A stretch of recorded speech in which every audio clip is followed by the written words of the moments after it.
turn over to 1 Chronicles chapter 29. 1 Chronicles chapter 29, we're going to continue this thought of giving. And whilst in the morning we talked about the idea of giving and how we are replicating what God has done for us, and also where the giving should come forth from, and that is from ourselves. And in this afternoon, I want to talk about our hearts when we give. Our hearts when we give. And in a couple passages, I want us to see that God is concerned about our hearts. He's concerned about our hearts. And probably immediately one of the contexts that our minds go to is whenever God was choosing the king and he told Samuel not to look at his outward appearance, but look at him the way God looks at him, and that is the heart. God is concerned about our hearts. It's not just about us doing the right thing, but it's about doing the right thing with the right motives, with the right intentions. And so in 1 Chronicles chapter 29, start with me in verse number 17. Here in the context, David is dedicating the things that he has set aside for the kingdom, for the temple. The temple. And here he is communicating, and look at verse number 17. It says, I know also, my God, that thou triest the heart, and have pleasure in uprightness. As for me, in the uprightness of mine heart, I have willingly offered all these things, and now have I seen with joy thy people which are present here, to offer willingly unto thee. Here David is telling God, I know you try the heart, and you have pleasure in uprightness. You see, God does want us to do what's right, but he wants us to have the right heart. Look over me in Proverbs chapter 20. Proverbs chapter 20. And he said the Lord tries, he basically weighs and measures the heart. And in Proverbs chapter 20, look at me in verse number 27. It says, the spirit of man is the candle of the Lord, searching all the inward parts of the belly. What is this telling us? It's telling us that God uses our hearts to gauge and to judge and to discern us. That's why Jesus would say in Mark chapter 7, he would talk about it's not what you eat that defiles you, but what comes out of your heart that defiles you. Why? Because out of the heart come evil thoughts, adulteries, murders, thefts, all these things. It says it comes from the heart of man. And if your heart is defiled, then subsequently your actions are going to be defiled as well. But if your heart is right, your actions, you're going to strive to have upright actions. Now, let's be realistic. Can someone do the right thing for the wrong reason? Yes, absolutely. As a matter of fact, that's what was going on. I believe it was Philippians, where Paul was saying that because of his bonds, some were preaching Christ for the wrong reasons. But he said, nevertheless, Christ is preached. Nevertheless, Christ is preached. But God wants our hearts to be right. And ultimately, God is going to judge our hearts.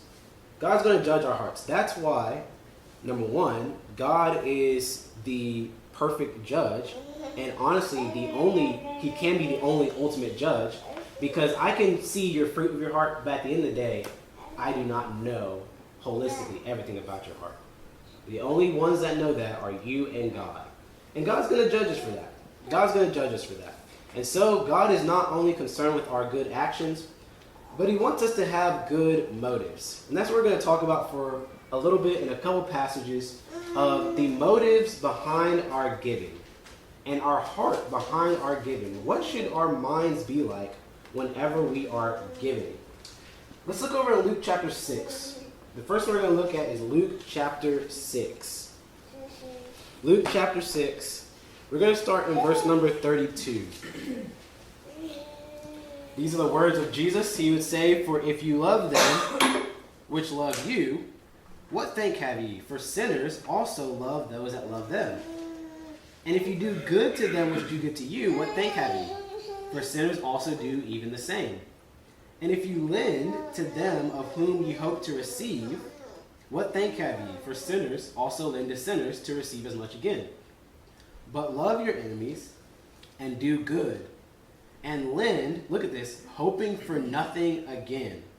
And your reward shall be great, and you shall be the children of the highest, for he is kind unto the unthankful and to the evil. Be ye therefore merciful, as your Father in heaven is merciful. Can we imagine if God only loved those who loved him? Can we imagine if God only did good to those that did good to him? What if God only gave to those who gave to him? What if God only, if I can say this, lent, here, you can borrow this, to those that he knew were going to give it back? Jesus said that the Father is good both to the unthankful and to the evil. Those are the ones who we say in our minds don't deserve it. They're not going to try to even pay me back. And here, Jesus is teaching us to be like the Father and to lend and to give to someone, and don't have in this mindset, I'm going to need that back. Now, is there a time for us to say, hey, you pay this, pay me back? Yes, there's a time and place for that. But not all the time. There ought to be some times when we do things for other people and we are not thinking, well, what can we get out of it? We are not thinking, okay, I'm going to need that back, or I'm going to need a favor in return, or I'm going to need some sort of goodwill. Sometimes when we give to people, our mindset should be simply, have it. God gives to people that are unthankful. He gives to people that are evil. Not thinking he's going to get anything back. I'm going to do the same. Having the right motive. Having the right heart. And if God was like this, people would say, well, God is only in it for himself. He's only giving so he can give back. Nobody likes a person like that that's only in things for themselves. So what are we teaching? What are we learning here about giving? If you're going to give to somebody, just give it to them. Don't try to have strings attached all the time. Don't try to be like, okay, I'm going to need a favor or two. There's times when we can just give to somebody. Just give it and don't hope for anything back. While you're in the book of Luke, go to Luke chapter 12. Luke chapter 12. Give and don't expect anything in return. Luke chapter 12, we have another one. Luke chapter 12, starting me in verse number 29. It says, and seek not ye what ye shall eat, or what you shall drink, neither be ye of doubtful mind. For all these things do the nations of the world seek after, and your Father knoweth that ye have need of these things. But rather seek ye the kingdom of God, and all these things shall be added unto you. Fear not, little flock, for it is your Father's good pleasure to give you the kingdom. Sell that ye have, and give alms. Provide yourselves bags which wax not old, a treasure in the heavens that faileth not, where no thief approacheth, neither moth corrupteth. For where your treasure is, there will your heart be also. Focus on verses 33 and 34. This word treasure is the idea of like a storehouse or like a bank, like we would say. The bank supposedly holds your money so you can get it out whenever you need it or want it. And Jesus is encouraging in his teaching to give alms and sacrifice. Sell what you have. And when you do that, you'll obtain treasure in heaven. Now, is this saying that we have a monetary bank account in heaven that we get to cash out whenever we die? No. God is not going to be bought. But there is an aspect where whenever you give to somebody, it demonstrates that there is more to this life than these physical things that we have. There's more to this life than these silver and gold. As a matter of fact, I want us to consider this from an evolution perspective, a secular evolution perspective. What point is there to give to somebody?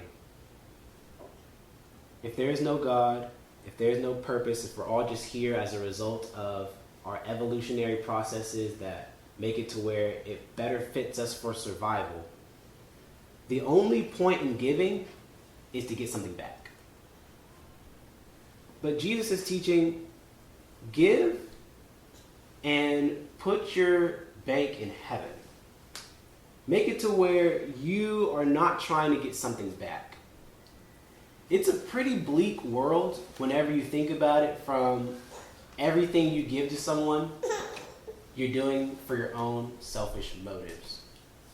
And Jesus is teaching the exact opposite and saying you're going to have treasure in heaven where nobody can take something away from you. And as a matter of fact, wherever your treasure is, there your heart is also. I like to use the term invested. There are many Christians that are not invested in the church. You ever thought about that? There's a thing called, what do they call it? Sweat equity. When someone, my grandpappy laid the bricks on that building. That's a serious thing. A lot of people take pride in that. When someone has legitimate sweat equity in a congregation, they're invested, they're not just going to get up and leave. Here Jesus is teaching, put some equity in heaven. Do some things on this earth that's going to tell yourself it's not all about what I have down here. And that speaks to the heart of our giving.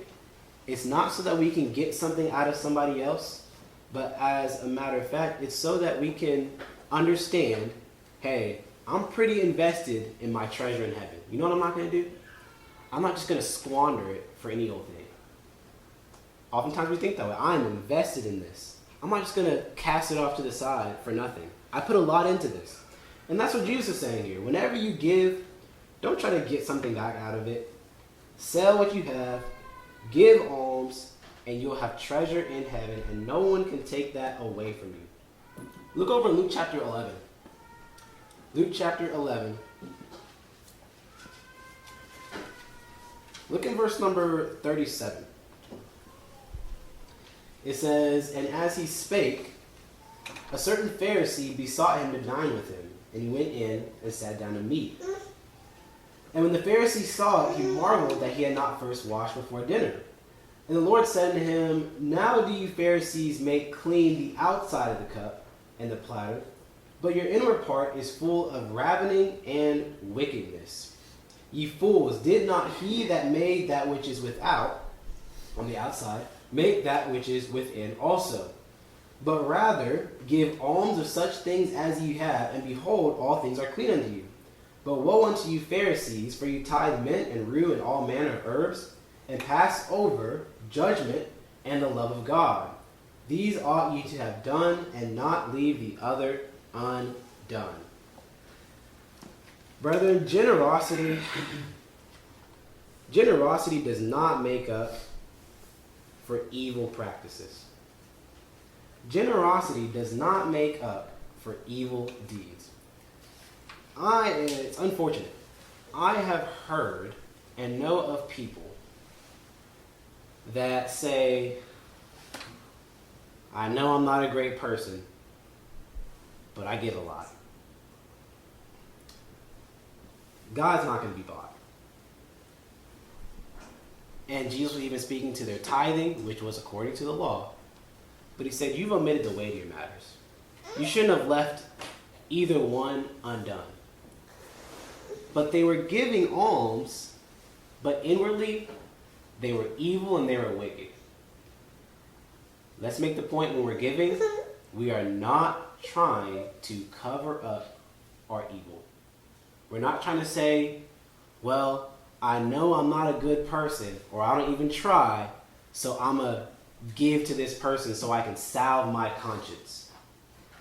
This happens a lot with evangelism. People know they don't evangelize, so what do? Oh, there's a missionary coming to town? All right, that's my evangelism. Our giving does not overcompensate for our evil and wicked sin. And whenever we give, let's never have the mindset that we're trying to overcompensate for something that we know we ought to be doing, or overcompensate for something that we know we shouldn't be doing, but we're doing anyways. That's not the purpose of giving. And here Jesus calls it straight out. He said, look, you give and you do all these things and you're so particular with it, but you've omitted the love of God, and you've omitted judgment. And inwardly, You're evil and full of wickedness. Give, yes, but clean up yourself. Clean up your inward, clean up your character, be a good, decent person, and don't just try to give for the sake of covering up something else. That's a part of the mentality in the heart of giving. Once again, can you consider, I want us to consider actually for a quick second, before we move on. Think about the train of reasoning that comes with that. Think about like what someone has to process and say, you know what? I know that I shouldn't be doing this, so I'm going to give some money so I can feel better about myself. And this is an aspect where it comes to God is going to judge our hearts. He may see your giving, but God knows the reason why you're giving. Look over Matthew chapter 6. Matthew chapter 6. Here's another one. Matthew chapter 6, starting in verse number 1. It says, "Take heed that you do not your own before men to be seen of them.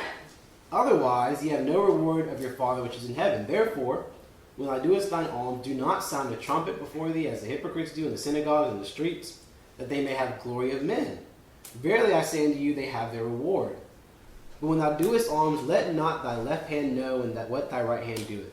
For that thine alms may be in secret, and thy Father which sees in secret himself shall reward thee openly." Now, how do we harmonize this with Matthew chapter 5, verse number 16, where in the previous chapter, same sermon, Jesus would say, "Let your light shine before men, that they may see your good works and glorify your Father which is in heaven." I believe it's simple. I believe the motive is not to be seen and to receive glory of ourselves. We don't do our good works so that people can see us and say, "Man, that's such a great person. Man, that's such a good person." But rather, if your good works are going to be seen, let that glory be directed to the Father. But not all our good works has to be seen. What do they say? If you didn't take a picture, it didn't happen. If you didn't take a video, you can't prove it didn't happen. That's not the way God works. God sees in secret. You can give to someone and nobody else knows. And God's pleased with that. You can give to someone and people know and the glory go to God, and God will be pleased with that as well. What God does not want is for us to think, "Man, I'm going to throw that money in there and I'm going to make sure that they see that." Or here's another one. Big old wad of cash. You know what I'm saying? Just why? To be seen of men? That's not what God wants. He wants our hearts to be pure. He wants our motives to be good. If your good works are going to be seen, let the glory be to God. But your good works don't always have to be seen. God knows. He sees in secret. And he's going to reward you openly. Look over in 2 Corinthians chapter 8. 2 Corinthians chapter 8. We were in close proximity to this context this morning. But I want us to look at verse number 12. We're talking about the heart. First, 2 Corinthians chapter 8, and verse number 12 says, start talking about giving in the context. It says, "For if there be first a willing mind, it is accepted according to that a man hath, and not according to that he hath not." Paul here is making the argument. We'll go on the second part. It's according to what you have and not what you don't have.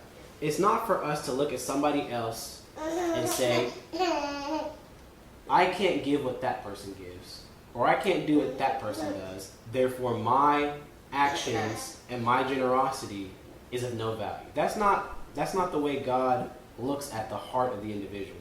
It's not about, okay, how much did that person give, how much did that person give, how much did that person give. We see the example of the woman and 2 mites, where she gave all that she had, but it was less than the ones that threw in their abundance, and Jesus said she gave more than all those. And so when it comes to it's accepted according to what you have, sometimes we're in positions of life where we just ain't God. You don't think God knows that? There's times in life where we do have it. You don't think God knows that? And it says, "If there be first a willing mind." Now, if you look at this word willing, it's the idea of being ready. Does New King James say willing? Yes. It's the idea of being ready. It's the idea of having taken the preparations, and now when the time and opportunity comes, I'm ready to do it. I'm willing. I am able. Let me make an encouragement to us. I would encourage us to, if you can, set aside some money or something that is dedicated to giving that to somebody else. It could be $5, it could be $50, $500. The amount really doesn't matter. The idea is to set some aside so that when the opportunity comes to give to somebody else, you're ready to do it. It's not like, oh, let me check my... No. When the opportunity comes, yes, I already have it. It's ready to go. What do you need? And what that does is it makes it to where you start looking for opportunities. Whenever you have this $500 and that's dedicated to somebody else that needs it, you're not just going to look at it. You know, I'm going to use that. And what happens is when things go on and you start noticing people's lives and you start noticing certain people have need and certain people even have wants, and you say, I'm going to jump on it. That's the idea of a ready and willing mind. There's a preparedness there. And it's already dedicated for it. And whenever we start looking around for opportunities, we begin to notice that there's a lot of need. And there's a lot of want. And there's a lot of use for generous giving. There's a lot of people that could be the recipients of those things. But sometimes because we're not ready in our minds and we don't have it ready to go, we don't always notice these opportunities that are right in front of us. So just an encouragement, take that if you will, but I personally have started doing that, and it has helped me, been doing it for a little bit, it's helped me to recognize opportunities that are there, and not only see it, but be able to do something. And it really has helped me personally in my personal walk. The final one we're going to find or look at is in 2 Samuel chapter 9. We're going to look at an Old Testament example, 2 Samuel chapter 9. And this, in my opinion, is probably one of my favorite personal stories. And it's something that I have a very lofty goal, personally, to do myself. I think it would be really cool. But here in 2 Samuel chapter 9, look at verse number 1. It said, and David said, is there yet any that is left in the house of Saul, that I may show him kindness for Jonathan's sake? This is very, to me, beautiful in light of the time that we're in right now with us going through 1 Samuel. And we're right in the thick of Saul trying to kill David. And we're seeing the kindness that Jonathan is showing to David and how he's sparing him. But even in that conflict and after it, we see David seemingly out of nowhere saying, it just seems like he's just sitting there and he's like, is there anybody I can show kindness to? Probably reminiscing on what Jonathan had did for him. Is there anybody I can show kindness to the house of the man that tried to kill me for the sake of his son and what his son did for me? And of course we learn, we go on, there was a man by the name of Mephibosheth, verse number 6. And we learn about Mephibosheth that he was lame in both feet. He couldn't walk.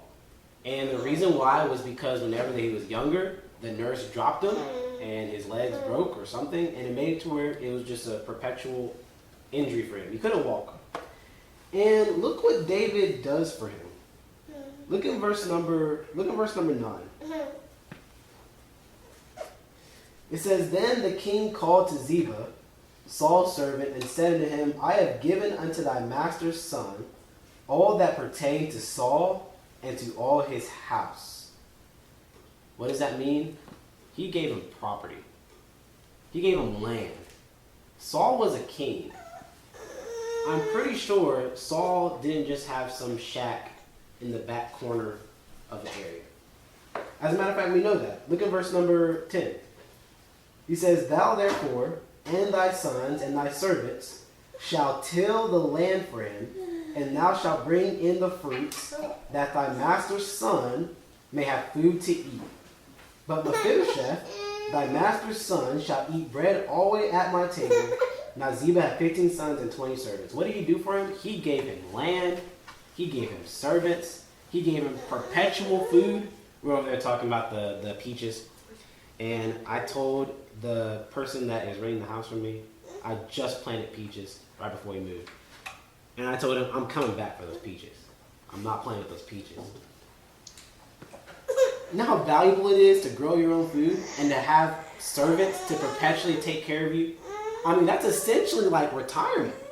For the rest of his life, he's taken care of. He's set. And not only that, he gives him property, and he gives him servants and tell him, hey, you till the land and you work that land for that man. And then he says, you have a seat at my table anytime you want. Anytime you want to come over here and eat of the king's food, just walk in the door and sit down. You'll be taken care of. And it seemed like David just did all this because he was just reminiscing in time of gratitude. Who can I show the kindness of the Lord to? And I want to encourage us in times of gratitude, whenever, we have those moments where you're sitting back, you're on the back porch, and you're like, you know what? Life isn't too bad. I'm thankful. I would encourage us in those moments to take that gratitude and say, who can I bless? Who can I show kindness to? And brainstorm, think about somebody, and do something for them that they won't forget. Do you think Mephibosheth forgot about what David did for him for the rest of his life? Mephibosheth probably went to his grave thinking about what David did for him. He essentially set him up for the rest of his life. Why? Because of something that he didn't know. Because he was the son of someone that showed him kindness. Had nothing to do with Mephibosheth. And I want us to encourage us to do the same. And you have a heart that is ready and willing to bless someone and show the kindness of the Lord. Even whenever we're thinking back on our gratitude of our life situation and how things are playing out, let's not just keep that within ourselves. Let's have a heart that is ready and willing and will say, you know what? Who can I show kindness to? Who can I do some sort of good for? And I believe that if we make an impact on someone, they will not forget it. And once again, this is my personal opinion. I believe that it's possible that when judgment happens, there's going to be some individuals that God can say, don't you know what Michael did for you? Don't you know what Billy did for you? You're coming to me saying that, God, all your people were bad people. No, didn't Billy do that for you? What can they say then? Let's do good for people. Let's be generous. Let's be giving. Let's be kind. And I guarantee you in today's culture, it will make an impact on someone. You probably won't know to the extent, but it will definitely make an impact on someone. But whenever we're doing good, whenever we're being generous, whenever we're being kind, let's have the right heart. Let's have the right attitude. And let's do so with the right motives that God wants us to have. If you have any need or want to respond, come as we stand and as we sing.